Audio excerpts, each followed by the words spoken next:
Baik, Ustaz Albar ya. Sebelum kita bahas bagaimana caranya kita melunasi hutang, saya perlu memberitahu, ada keistimewaan buat kita-kita yang memberikan hutang. Kalau kita bersedekah dibalas 10. Tapi kalau kita memberikan hutang itu dibalas 12 kali. Kenapa? Karena kata Rasulullah, orang yang kita utangin itu pasti perlu banget. Kalau kita sedekah kasih duit belum tentu dia perlu. Tapi kalau memang dia utang, pasti dia perlu. Utang yang seperti apa? Tentu saja utang yang bukan utang kayak kita-kita orang begini, tapi utang yang pengen nyari makanan apa segala. Nah, itu yang kita perlu kasih utangan. Bersedekah biasa 10, tapi kalau bersedekah dengan cara memberikan hutang 12. Itu 12 kali dibayar. Pengen motor. Kerjaan aja belum disyukurin, udah pengen motor. Bagus kalau dia berdoa. Dia nggak berdoa, dia cari leasing. Kata Allah begini, Allah berfirman nih begini. Kamu tuh ya bagaimana sih dikasih pekerjaan, ya bersyukur dulu. Ya, aku ini bisa memberikan kamu pekerjaan, apalagi motor, kan begitu tuh Allah. Ya kan? Tapi yang terjadi apa? Kita tidak begitu. Begitu kita kerja, naik angkot, naik bus, kita capek. Karena capek kita kumpulin duit, kita ngutang ke motor. Akhirnya apa? Nggak kebayar. Begitu nggak kebayar, pusing.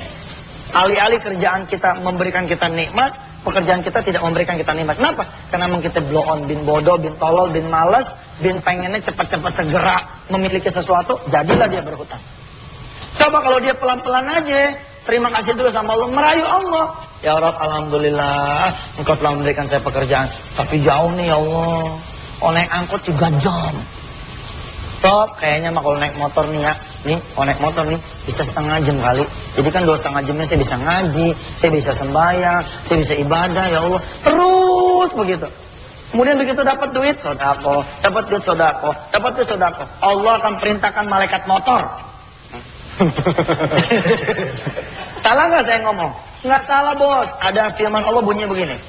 Innalladzina qalu rabbunallahu tsumma istaqamu tatanazzalu alaihimul malaikatu alla takhafu wa la tahzanu wa abshiru bil jannati allati kuntum tu'adun. Siapapun yang udah dekat sama Allah, dia deketin terus Allah, dia istiqomah bersama Allah, tatanazzalu alaihimul malaika, Allah akan kirimin buat dia malaikat. Salah nggak kalau saya bilang Allah ngirimin kita malaikat motor? Enggak. Kita pengen jalan, tiba-tiba ada orang bilang begini, saya mau pulang kampung mas, agak lama nih 3 bulan, nggak mungkin motor saya bawa, daripada nggak ada yang panas-panasin, mas pakai deh, 3 bulan kita pakai motor, nggak usah kredit tuh. Kita doain aja nih nggak pulang-pulang dari kampungnya nggak? supaya dapatnya. Bener loh. Sekarang nih kacau-kacau. Saya bilang kacau. Pergi haji aja ngutang. Saya terus terang ya, saya hormat sama bank yang memberikan pinjaman haji. Saya hormat. Tapi saya lebih hormat lagi sama bank-bank yang turun aja ke bawah. Jangan membuat sesuatu orang pergi haji jadi ngutang. Turun aja dia ke majelis taklim. Kemudian dia bilang begini. Bapak-bapak, ibu-ibu pengen berangkat haji? Pengen. Nah kalau pengen begini, nabung di bank saya ya. Tapi jangan buat haji. Nabung nawaituin buat orang-orang yang susah. Nanti begitu setahun nih Ramadan besok, ambil duitnya. Kemudian sedekahin. Insya Allah, kayaknya belum sempat diambil Ramadan berikut pun, Allah sudah berikan situ jalan buat haji. Begitu. Ini merusak. Saya mohon maaf ya, saya betul-betul nih, saya nggak redo tuh sama bank-bank yang pada nawarin umroh ngutang, haji ngutang. Ngapain sih? Bikin bangsa gua nih emang segala apa ngutang. Saya sebel nih bener. Apa sih? Kalau emang belum mampu pergi haji, ya wes diem. Jangan maksain. Kalau begitu pulang dari haji mati lu yang bayar, siapa tuh utang? Kenapa tidak diajarkan kepada jamaah ya kita semua sholat duha, habis sholat duha ya Rob pengen pergi haji, sholat malam ya Rob pengen pergi haji, terus ngelihat TV. Ini TV nggak nganterin ke Mekah nih, kalau saya liatin doang, baik saya jual aja deh. Jual, kemudian kumpulin anak-anak yatim. Sambil nangis kita bilang sama anak yatim, nah kamu tahu nggak, emak nih ya, bapak ngasih makan kamu nih, jual TV, doain emak ya, doain bapak ya, supaya ini makanan yang Bapak kasih ke kamu ya Allah, dibayar sama Allah dengan tiket ke Mekah. Jadi tuh. Kawin hutang, Allahu Akbar. Sekarang semua apanya ngutang. Emang nih Indonesia dicap sebagai negara yang punya utang ya, 1.200 triliun, belum termasuk di jumlah utangnya dia, utangnya saya, utang kita semua. Baru utang negara 1.200 triliun. Kenapa? Karena negara ini negara yang lemah. Negara lemah saya bilang. Apaan tuh? Dia pinjam sama negara asing. Ketahuan kita banyak nih duitnya. Kenapa sih kita nggak dagang? Usaha. Jangan utang. Udah gitu celakanya bayar utang pakai utang. Gali lobang? Bukan, gali lobang, gali lagi empang. Kalau gali lobang, tutup lobang namanya impas. Ini gali lobang, yang kita gade apa? Yang kita gade tambang emas, yang kita gade tambang batubara, yang kita gade perusahaan-perusahaan multinasional yang dibeli sama asing, duitnya murah. Itu tuh negara kita tuh. Kita contoh negara kita, gagal dia negara kita. Karena negara kita, bukan negara duha. Bukan negara tahajud, bukan negara sedekah, bukan negara birrul walidain, bukan negara berjamaah di masjid, tapi negara yang bawaannya ngutang. Kalau presiden yang besok nih, kalau emang dia bakalan ngutang, siapapun nih presidennya, mau nanti Mega yang jadi kek, mau nanti SBY yang jadi kek, kalau yang jadi Yusuf Kala kek, kalau sampai nanti dia berhutang, kita musuhin. Saya nggak baik nih ngomong begini pagi-pagi ya. Masa Ustadz musuhin orang, biarin, biar dia denger. Kalau sampai dia nanti kebijakan utang, kita nggak redo nih, negara kita nggak redo. Lebih baik, oi presiden yang baru, mari tiap malam Jumat yuk yasinan sama kami semua se-Indonesia. Presiden yang baru, yuk kita sholat duha bersama-sama se-Indonesia. Masa 200 juta penduduk Indonesia ya, yang dibawa kepemimpinan Anda nggak mampu berdoa yang dikabulkan oleh Allah Subhanahu Wa Taala. Woi presiden, kami siap puasa Senin Kemis. Lalu kemudian ketika berbuka, kami berdoa supaya negeri kami ini bebas hutang, tanpa lagi hutang yang baru. Bohong aja itu orang ngasih utang, nggak ada kepentingan bohong. Kita aja Pak kalau ngasih utang kan kita pengen ada lebihannya. Ketika kita minjem sama rentenir apalagi surat tanah kita dipegang, bayaran udah tinggal dikit tetap dihajar. Coba berasa nggak kredit mobil saudara? 36 bulan nih perjanjiannya, 30 bulan lebih saudara-saudara itu tepat waktu. Di bulan ke-31 saudara nggak bayar, di bulan ke-32 saudara nggak bayar, di bulan ke-33 dengan kejamnya mobil itu kemudian disita tanpa kita punya hak sedikit pun. Disodorkanlah, nih perjanjiannya begini. Kalau saudara tidak bayar, maka aset itu milik kami. Jadi kalau ada orang yang nawa itu dari awal, Mas saya pengen kawin nih, bisa nggak pinjemin saya duit? Tabok aja tuh orang. Iya benar. Bangsa ini, omongan saya jangan hitam putih ya. Nabok tuh bisa dengan omongan yang kita pahit kayak begini. Dengan sikap. Udahlah, Mas, kapan kawinnya? Agustus, Bang Haji. Sekarang bulan apa? Bulan Juni. Aduh, masih jauh tuh. Juli, Agustus, masih ada sebulan setengahan. Udah deh. Nanti malam datang sama Bang Haji, kita sholat malam. Yuk, Bang Haji mau doain supaya situ kawin gak perlu ngutang. Celaka gak? Sekarang ibu-ibu, bapak-bapak di rumah masing-masing cek. Jangan-jangan toilet dia boleh ngutang tuh. Kloset boleh ngutang. Kenapa? Karena kita beli pakai kartu kredit lah. Seisi rumah nih, utang semua isinya. Kita senengin istri kita juga ternyata pakai utang juga. Sudahlah Mas, Mbak, Pak, saya ngomong begini karena saya capek sama utang, capek. Saya kasih tahu. Kalau udah kejebak utang, capek. Lihat bangsa ini. Puluhan tahun nih nggak bergerak. Ya, sebabnya dia utang. Presiden yang baru ngomong, ini utang lama sih. Presiden yang baru lagi, ini utang lama sih. Ya sudah, makanya jangan ditiru yang salah. Mari kita sama-sama nanam singkong kita jual. Mari kita sama-sama nanam ubinya kita ekspor. Mari kita cari di mana tambang-tambang kita yang masih berhasil. Tambang ini kemudian kita panggil negara-negara yang pengen mengimpor dari kita. Bilang sama dia, lu mau tambang gua? Sini, bayar DP-nya. Selesai juga tuh. nggak perlu kita begini begitu ya. Iya, baik, Maaf nih pagi-pagi ya udah marah-marah. Ya itu dia saya bilang, apa yang salah dengan rumah kontrakan misalkan gitu ya? Nggak ada yang salah tuh nafsu kita. Apa yang salah dengan tidak punya TV? Nggak ada yang salah. Tapi ketika kita pengen punya TV, lalu ada tetangga bilang, boleh lo bayar 11 kali ya. Ini TV harganya 1 juta, tapi jadi 2.200.000, lo bayar tiap bulan 220. Subhanallah kita iyain itu. Karena emang kita ini gelap mata. Ya, mata kita ini buta. Nggak bisa ngelihat yang sudah ada. Nih saya bacain di salah satu jemaah nih. Tapi jangan deh. Kagak bayar. Ya, isinya kurang enak. Pokoknya manusia tuh nggak ada syukurnya. Manusia ini memang tidak ada syukurnya. Padahal gampang kata Allah. Syukuri dulu saja. Nanti aku akan tambah rezekiku untukmu.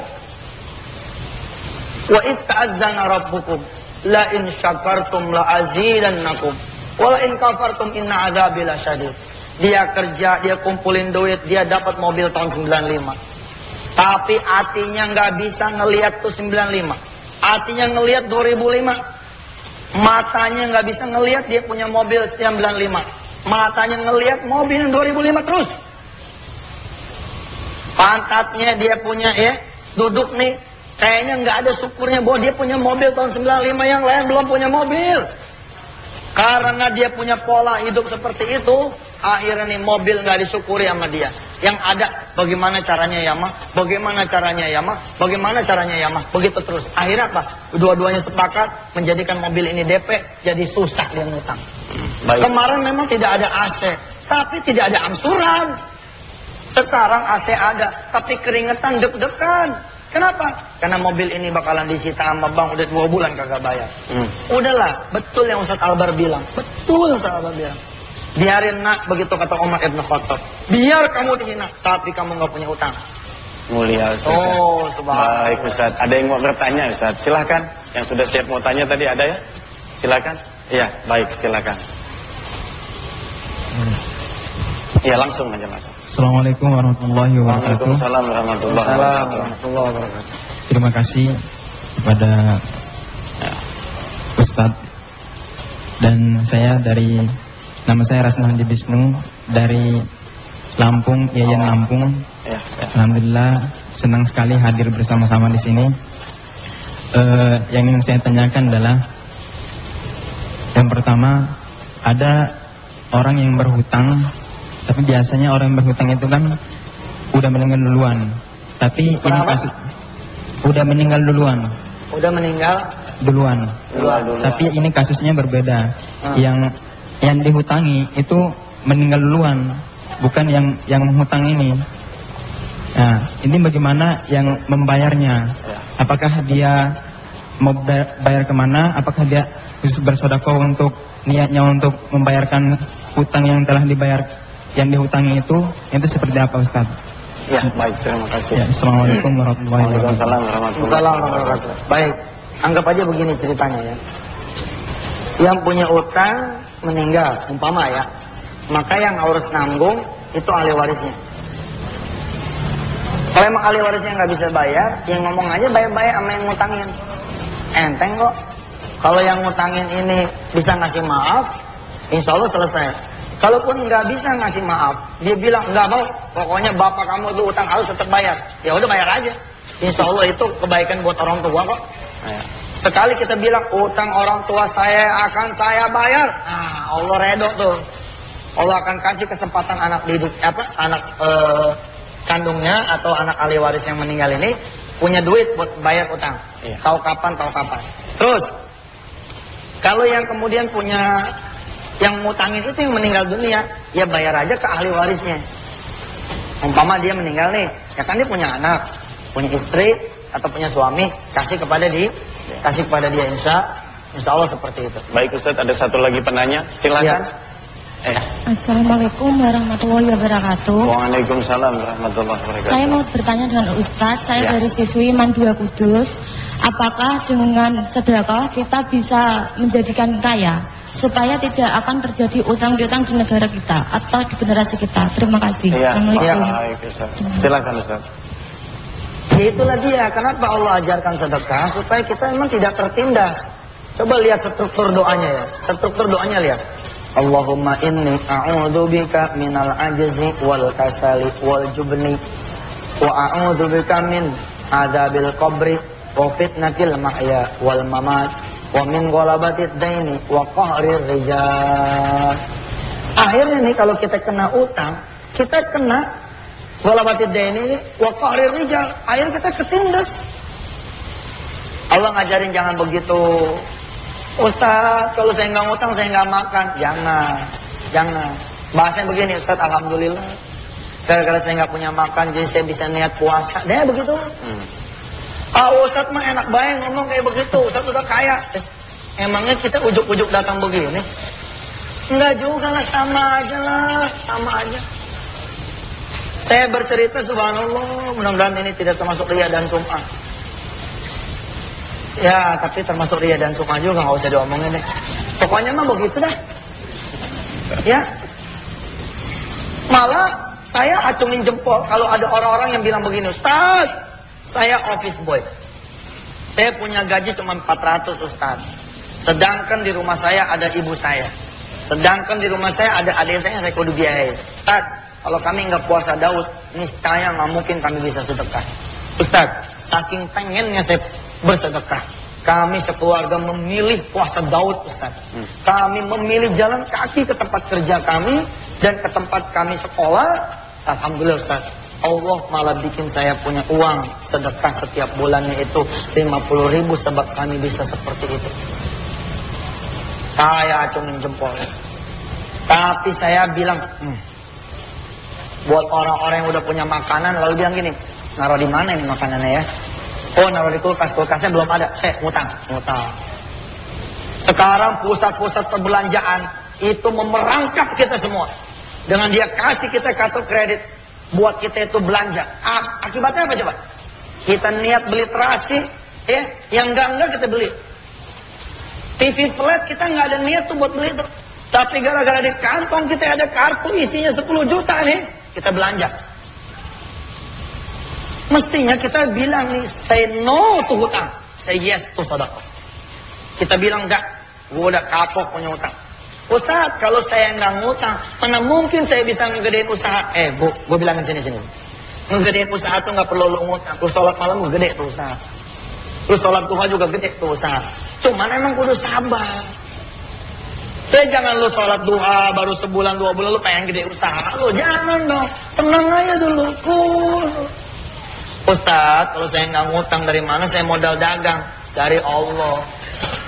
Sholat duha aja dulu, bilang sama Allah, Roh, saya udah nggak kerja, masa sih nggak usaha? Tapi saya pengen usaha, dari mana duitnya? Kalau ngutang, nggak ada. Kayak nggak percaya engkau bisa ngasih modal aja. Nah, saya mah percaya nih, Rob, engkau bisa ngasih modal saya nih. Tolong ya, Rob. Yang lain datang ke orang lain, saya mau datang ke engkau saja. A'attakhidhu min dunihi alihatan yuridur rahman bi dhurril la tughni anni syafa'atum syai'a wa la yunqidun. Buat kita ini Allah saja. Pengen apa? Udah minta sama Allah.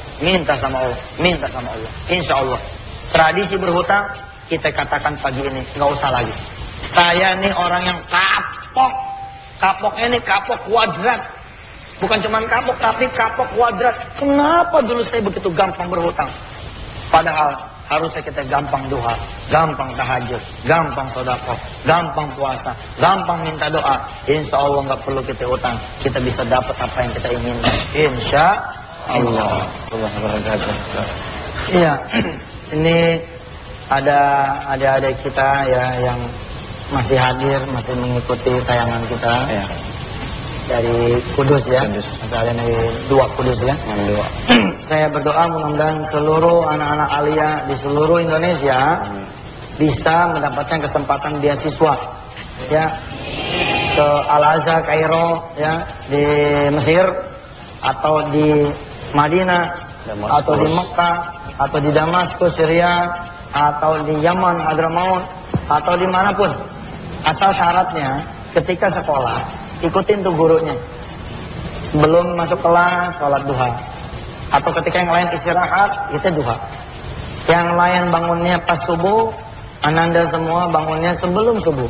1 jam atau 2 jam sebelum subuh. Lebih better, lebih bagus.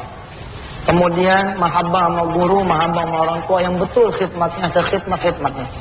Insya Allah, Jepang punya Allah, Amerika punya Allah, Australia punya Allah, Jerman punya Allah. Negara manapun sebagai destination kita punya Allah. Kalau Allah bilang, Jepang buka buat anak-anak yang pada tahajud kepadaku, terbuka juga tuh Jepang. Nggak perlu kita pakai cerita ke embassy segala. Banyak cerita. Saya punya sahabat itu sekolahnya tuh di nama sekolahnya lucu, SMU Negeri Tinggi Moncong. Iya, nggak terkenal itu sekolah. Tapi waktu saya ke Jepang, ada dia di sana. Ternyata dia ngebeli beasiswa ke Jepang itu. Dengan setiap malam dia tahajud kepada Allah. Lalu dia berdoa kepada Allah, Rob, saya pengen banget beasiswa ke Jepang. Dia sebut lagi.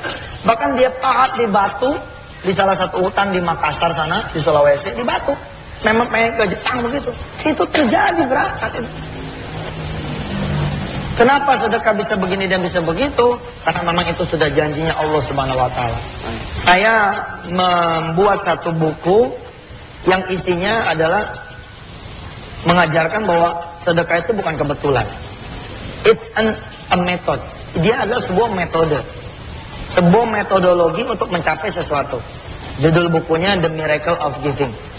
Keajaiban-keajaiban sedekah. Memang tidak cukup waktu kita untuk membedah di sini. Tapi ingin saya sampaikan bahwa sedekah itu memang menjadi penarik energi. Jadi ketika kita, dan secara psikologis juga benar. Umpama kita sakit nih, kita menderita. Suatu saat kita baca hadis, dawu mardakum bisadaqah, obati penyakit kalian dengan bersedekah. Kita yang sakit ini jalan ke orang-orang yang sakit juga, tapi tidak bisa beli obat. Begitu kita kasih dia, hati kita jadi nyes. Ya Allah, kita sakit tapi kita masih dapat buat beli obat. Ini ada yang sakit nggak bisa beli obat. Saya sakit masih bisa dipapah sama anak dan istri. Ini dia sakit tergeletak di tempat tidur, nggak ada keluarganya. Akhirnya apa? Akhirnya kita udah senang duluan. Kita miskin, kata Rasulullah, keluar. Cari yang lebih miskin daripada kalian. Beri makan tuh yang lebih miskin daripada kalian. Begitu kita keluar nih ngasih makanan yang kita simpen buat ntar malam, tapi karena ntar malam masih jauh, kita bismillah, kita cari siapa yang belum bisa makan di pagi ini. Begitu kita kasih, apa kata dia? Makasih ya Pak Haji, makasih. Jangan Pak Haji, saya masih miskin. Oh makasih Pak miskin. Makasih Pak, Bapak udah ngasih saya makan, anak-anak saya dari semalam belum makan. Subhanallah, saya miskin tapi semalam saya makan. Saya miskin tapi semalam saya kenyang. Ada orang-orang yang dari semalam belum makan. Maafin saya ya Allah. Kenapa saya harus khawatir dengan rezeki siang dan malam, sedangkan saya tidak bersyukur di rezeki yang semalam. Wah, luar biasa. Orang-orang yang gajiannya kurang dan kurang. Selama dia mikirin yang kurang, dia tidak akan pernah merasa cukup. Betul. Tapi ketika dia kemudian bismillahirrahmanirrahim, ya Allah, gaji saya kurang. Tapi kalau mikirin kurang melulu marah, nggak bakalan bisa saya sedekah. Bismillah ya Allah, gaji saya 1 juta. Saya ambil nih 100.000. Saya mau sedekah kepada hamba-hambamu yang lain. Yang barangkali bukan cuma nggak punya gaji, tapi nggak punya pekerjaan. Rob, izinkan saya bertahan dengan duit 900.000 ini. Selesai. Hiduplah kemudian yang prihatin.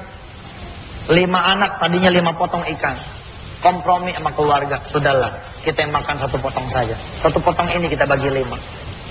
Kita kalau perlu jangan makan mie 5 bungkus, tapi makan mie 1 bungkus ber-5, supaya 4 bungkus kita bisa sedekahkan. Seperti itu. Kita biasanya beli bensin full tank untuk 10 hari. Barangkali untuk 3 hari, sudahlah, isi bensin hanya untuk 1 hari. Jatah yang 2 harinya biar urusan Allah kita sedekahkan. Luar biasa. Kalau kita mau berpikir buat bersedekah, niscaya kita benar-benar bisa bersedekah. Ada orang di Jawa ya, nih saya ngucapin salam buat teman-teman Bani Adam Boyolali, buat teman-teman wisata hati di seluruh daerah. Barangkali pernah mengingat ada satu kisah, ada seorang tukang pijit di satu masjid di Jawa nih, saking pengennya sedekah, dia hadiahkan itu tikar sama minyaknya, itu buat satu pengembara yang lagi nyari kerjaan. Dipanggil ini si anak muda, sini, kamu tungguin tikar saya, kamu pakai minyak kelapa saya, kamu pijitin orang. Insya Allah seluruh hasil pijitan yang hari ini untuk kamu, tidak saya pungut sewa tikar dan pengganti minyaknya. Ada hamba Allah yang menyedekahkan bakul jamunya. Dia cuma punya satu-satunya bakul jamu sama satu-satu gendongan. Gendongan dengan bakul jamunya ini dia kasih ke orang lain supaya orang lain itu bekerja. Luar biasa. Subhanallah. Ada orang yang punya lapak pecel lele. Saking pengennya sedekah, dia punya keluarga. Dia panggil ada iparnya. Apa dia bilang? Tungguin. Tungguin ini lapak saya. Tungguin ini warung pecel lele saya. Hasilnya ambil buat kamu. Allahu Akbar. Allah akan melihat orang-orang kaya yang bersedekah. Allah akan lebih melihat lagi orang-orang miskin yang bersedekah. Allah akan melihat orang-orang yang berkecukupan bersedekah. Allah akan lebih melihat lagi orang-orang yang kekurangan yang bersedekah. Allah akan bangga kepada mereka-mereka yang sehat dan mau menjaga sehatnya dengan cara bersedekah. Allah lebih bangga lagi untuk mereka-mereka yang sakit yang mau bersedekah. Allah bangga terhadap mereka-mereka yang tidak punya utang lalu mau bersedekah. Dan Allah lebih bangga lagi kepada mereka-mereka yang punya utang tapi juga tetap mau bersedekah. Ayo bangun, bangun. Ingat Allah. Ustaz, hari ini temanya utang. Bagaimana kalau saya udah keterlanjuran sekarang punya utang? Lapor terus sama Allah. Pagi, siang, sore, malam lapor ke Allah. Sekarang subuh, sebentar lagi duha. Maju, sholat duha. Yang lain 2 rakaat, saudara mentokin 12 rakaat. Nangis ke Allah, ya Allah maafin saya, udah terlanjur sekarang berhutang. Rob, bukakan saya jalan rezeki supaya saya bisa membayar hutang saya. Kemudian jadilah orang yang kangen. Kangen sama apa? Kangen sama sholat lohor, supaya kita bisa lapor lagi ke Allah. Sebelum azan kita sudah masuk masjid, sholat sunat tahiyatul masjid. Habis sholat sunat tahiyatul masjid, doa. Kalau perlu ambil mic, kita yang azan. Habis azan kita sholat qobliyah, kita zuhur berjamaah, ba'diyah, berdoa lagi. Terus begitu, insya Allah nggak ada yang terlanjur kecuali Allah akan bayarkan itu hutang. Tapi juga jangan jadi orang yang lemah. Ustaz, aneh udah 7 minggu nih duha. Ustaz, aneh udah 7 malam nih tahajud. Ustaz, aneh udah sedekah nih.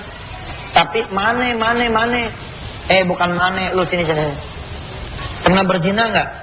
Iya Ustaz, saya pernah berzina. Berapa kali? Nggak saya hitung Ustaz, udah selesai tuh. Diampuni nama Allah aja udah bagus. Dikasih kesempatan hidup aja udah bagus. Kejar aja dulu bertobat. Ustaz, saya nggak pernah berzina. Oke, kalau nggak pernah berzina, pernah nggak dimarahin sama orang tua? Iya tuh. Saya pernah dimarahin sama orang tua. Baik, minta ampun sama orang tua. Minta maaf sama orang tua. Supaya rezeki kebuka. Pokoknya mah terus ke Allah. Terus ke Allah. Sama seperti nasihat saya kepada diri saya dan kepada orang-orang yang belum berhutang. Jangan berhutang, ke Allah terus. Nah, kalau sudah terlanjur, ya ke Allah aja lagi. Insya Allah, dari punya utang menjadi punya uang, gampang buat Allah mah. Gampang. Tinggal dihapus huruf T-nya. Huruf T-nya dihapus, dari punya utang jadi punya uang. Insya Allah. Insya Allah. Ustaz Albar barangkali ada yang mau disampaikan? Iya Ustaz, dari tadi saya ngeliatin di depan ini. Saya ingat minggu lalu Ustaz, saya bilang bahwa saya ingin ngajak istri saya itu bersedekah. Ya semoga ya utang-utang kita juga lunas Ustaz. Malum lah manusia utang juga Ustaz. Subhanallah. Jadi saya ajak istri saya untuk maju ke depan. Kita serahin cincin pernikahan kita. Ya mungkin nilai nggak begitu, tapi nilai historisnya itu Ustaz. Cincin nikah ya? Cincin nikah Ustaz. Oh iya, Ustaz Albar pernah janji. Pernah nanya istrinya. Ya mana sekarang istrinya? Ya, Bunda, mana Bunda? Mana Bunda. istrinya? Ya sini, naik. Sini ke depan. Ah, ini istri Ustaz. Inilah istrinya Ustaz Albar. Ya, sini Bunda. Ya, sini. Istrinya Ustaz Albar ini termasuk istri yang setuju para lelaki poligami. Asal jangan Ustaz Albar katanya. Ini gimana Pok? Ini Ustaz, Bunda buka cincinnya. Ya, ini bismillah kita sedekahin untuk Islam, untuk Indonesia, untuk pembibit. Subhanallah. Jamin sekalian Ustaz. Oh ya, oke. Ih, kapan lagi kita bisa nodong Ustaz Albar kan? Iya. Alhamdulillah. Alhamdulillah. Jam tangan Ustaz Albar sama cincinnya. Alhamdulillah. Kita doain Ustaz Albar bisa melahirkan anak-anak yang soleh-solehah. Amin. Ya, bersama istri dan seluruh orang-orang yang pada sedekah pada hari ini. Amin. Ini hari ini juga nih ada yang sedekah cincin kawin yang sudah dipakai selama 42 tahun. Ini cincin kawin yang sudah dipakai selama 42 tahun. Mudah-mudahan Allah betul-betul memberkahi dia punya rezeki sampai ke anak cucunya. Ini juga ada yang menyedekahkan kalung dari pernikahannya dia juga. Semoga lah Allah, ya saya tidak sempat membacakan satu demi satu ini sedekah semuanya. Mohon redonya, mudah-mudahan ini saya serahkan kepada PPPA. PPPA ini bukan punya saya tapi punya Indonesia. Biarlah nanti PPPA yang membagikan kemana-mana. Saya pun ada rencana nanti mengundang lembaga-lembaga amil zakat ke forum ini. Ada dompet duafa, ada las al-ajar dan segala macam kita undang. Supaya bisa memilih nih jamaah mau bersedekah kemana. Ya, mudah-mudahan. Ayo kita baca suratul Fatihah. Mudah-mudahan Allah mengabulkan semua hajatnya orang-orang yang bersedekah. Amin. Al-Fatihah. Bismillahirrahmanirrahim. Alhamdulillahirabbil alamin arrahmanirrahim maliki yaumiddin iyyaka na'budu wa iyyaka nasta'in ihdinas siratal mustaqim siratal ladzina an'amta 'alaihim ghairil maghdubi 'alaihim waladdallin amin. Terima kasih buat jamaah yang sudah hadir di sini pengen konseling. Di depan ada Ustadz Aziz, ada Ustadz Hendy, ada Ustadz yang lain dari Wisata Hati, dari Darul Quran, silahkan. Sama saja, konseling dengan saya, dengan mereka pun sama saja. Saya mohon pamit, habis ini langsung ada acara. Buat yang pada pengen foto-foto juga tahan. Foto-foto sendiri aja nih, fotoin TPI. Ya, nggak usah foto saya. Mudah-mudahan barakah. Terima kasih, saya mohon maaf selama ngajar barangkali ada kesombongannya. Selama mengajar barangkali ada kesombongannya, mudah-mudahan Allah maafkan segala dosa-dosa saya semua. Baik pemirsa yang dirahmati Allah Subhanahu wa taala, selesai sudah kajian kita. Semoga kita termasuk hamba-hamba yang dibebaskan dari berbagai macam hutang dari Allah Subhanahu wa taala, kembali kepada Allah dalam keadaan bersih dengan ibadah kita. Terima kasih. Billahi taufiq wal hidayah. Wassalamualaikum warahmatullahi wabarakatuh. Waalaikumsalam warahmatullahi wabarakatuh. Yang mau sedekah